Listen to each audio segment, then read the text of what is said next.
자, 잠시 제 말을 듣기 전에 지금 계신 곳의 조명을 한번 확인해 보시겠습니까? 형광등 불빛이 닿지 않는 책상 아래 아니면 옷장 틈새나 침대 밑 평소보다 조금 더 짙고 마치 먹물처럼 끈적한 어둠이 고여 있지는 않나요? 우리는 그림자를 믿습니다. 내가 움직이면 따라 움직이고 빛이 사라지면 함께 사라지는 그저 나의 부속품 혹은 광학적인 현상일 뿐이라고 생각하죠. 그것이 우리가 알고 있는 이 세상의 물리 법칙이니까요. 하지만 만약 그 절대적인 법칙이 깨진다면 어떨까요? 내가 멈췄는데도 그림자가 혼자서 기괴하게 춤을 춘다면, 빛을 비췄는데도 그림자가 사라지지 않고 오히려 그 빛을 씹어 먹으며 더 거대해진다면 말입니다. 오늘 들려드릴 이야기는 우리 조상들이 가장 두려워했던 어둠 속의 포식자, 쳐다볼수록 거대해지고 그 존재를 인지할수록 당신의 숨통을 서서히 조여오는 존재, 그림자 괴물 그슨대에 관한 기록입니다. 이야기의 시작은 지금으로부터 수백 년 전 조선 중기로 거슬러 올라갑니다.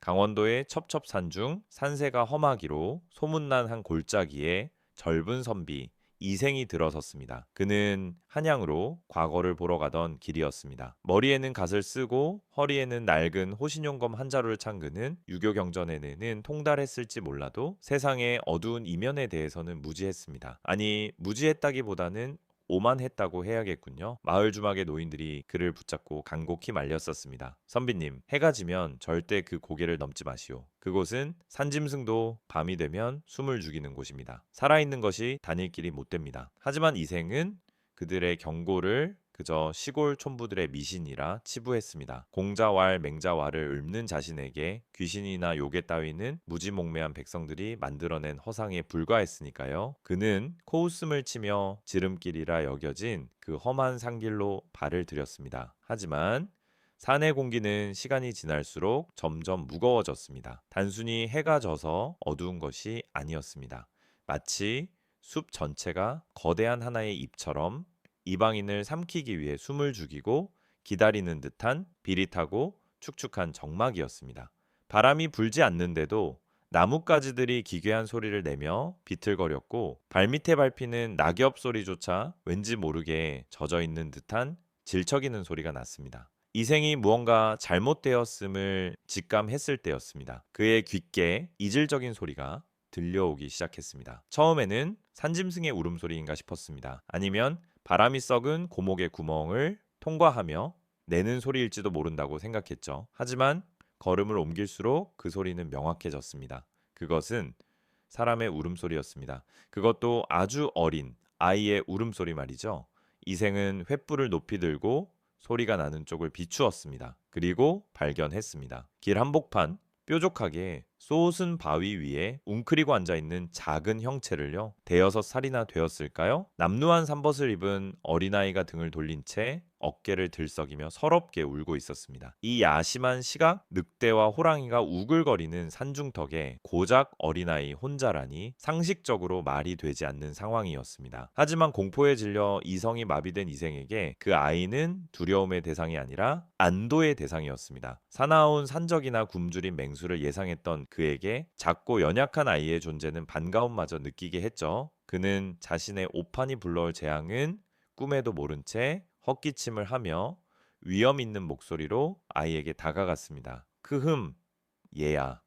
내 부모는 어디 가고 이 깊은 밤에 홀로 청승을 떨고 있느냐? 하지만 아이는 대답이 없었습니다. 그저 등을 돌린 채 흐흑흑 하는 기묘한 울음소리만 반복할 뿐이었죠.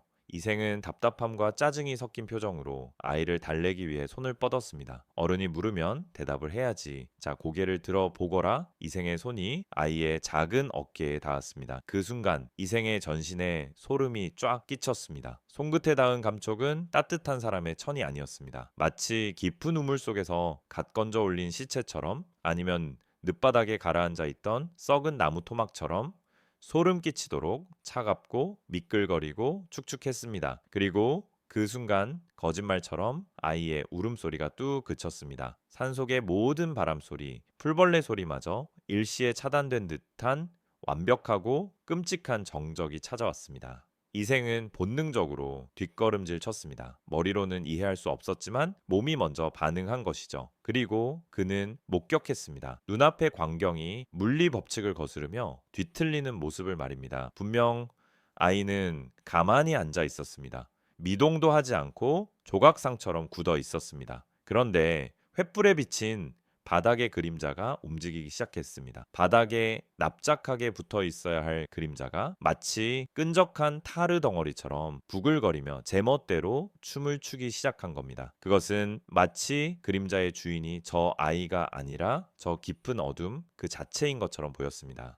그림자는 횃불의 빛을 비웃듯 빛이 강할수록 더욱 선명하고 거대하게 부풀어 올랐습니다. 처음엔 아이만 했던 그림자가 쓱 쓱 소름 끼치는 소리를 내며 일어서더니 순식간에 성인 남성의 크기로 그리고 다시 거대한 곰의 크기로 실시간으로 증식하고 있었습니다. 이생의 눈앞에서 그슨대는 나무 높이만큼 거대해졌습니다. 검은 연기처럼 일렁이는 그 형체 안에서는 수백 개의 눈동자가 생겨났다 사라지기를 반복했습니다. 공포에 질린 이생은 허리춤에서 떨리는 손으로 칼을 뽑아 들었습니다. 네. 내 놈 정체가 무엇이냐 썩 물러가지 못할까 그는 비명을 지르며 허공을 향해 칼을 휘둘렀습니다. 하지만 그것은 최악의 실수였습니다. 그것이 바로 문헌에 기록된 욕의 그슨대였으니까요. 어둠 속에서 불현듯 나타나 물리적인 공격은 일절 통하지 않는 그림자 괴물 이생은 몰랐습니다. 그슨대를 상대하는 유일한 생존 법칙을 말이죠. 그슨대는 사람의 공포와 관심을 먹고 자랍니다. 모른 척하고 보지 않은 척하고 무시하고 지나가면 해를 입지 않을 수도 있었습니다. 하지만 놈을 인지하고 쳐다보고 공격하려 할수록 놈은 그 에너지를 흡수해 무한대로 거대해진다는 것을 오만한 선비는 알지 못했습니다. 이생이 칼을 휘두를 때마다 쉭쉭 소리가 났지만 베이는 것은 허공뿐이었습니다. 오히려 칼날이 그림자를 가를 때마다 놈은 그 저항마저 즐기며 덩치를 2배, 3배로 불렸습니다. 이제 놈은 산 전체를 집어삼킬 듯한 거대한 먹구름이 되어 발밑의 개미처럼 작은 인간을 내려다보고 있었습니다.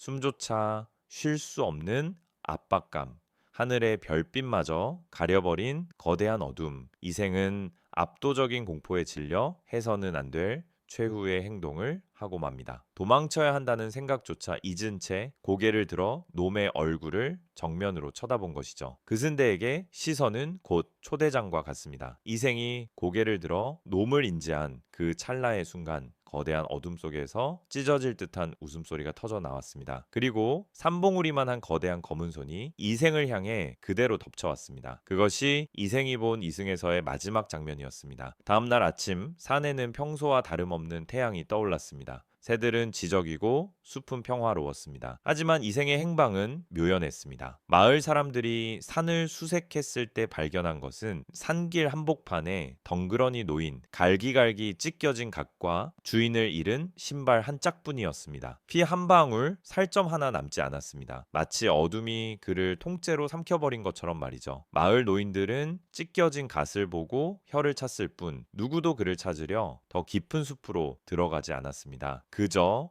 또 한 명이 그림자에 잡아먹혔구나 짐작할 뿐이었죠. 그들에게 그슨대는 전설이 아니라 피해야 할 재앙이자 현실이었으니까요. 그슨대는 지금도 어딘가 어둡고 습한 곳에 웅크리고 있을지 모릅니다. 어린아이의 모습일 수도 있고 혹은 당신이 평소 무심코 지나치던 가로등 밑에 짙은 그림자일 수도 있겠죠. 그들은 당신이 가장 방심한 순간, 가장 약해진 순간을 기다리고 있습니다. 혹시 오늘 밤 늦은 야근을 마치고 돌아가는 사무실 복대서 아니면 가로등 하나 없는 골목길에서 낯선 울음소리가 들린다면 그리고 당신의 그림자가 평소보다 조금 더 길고 짙어 보인다면 절대 위를 쳐다보지 마십시오.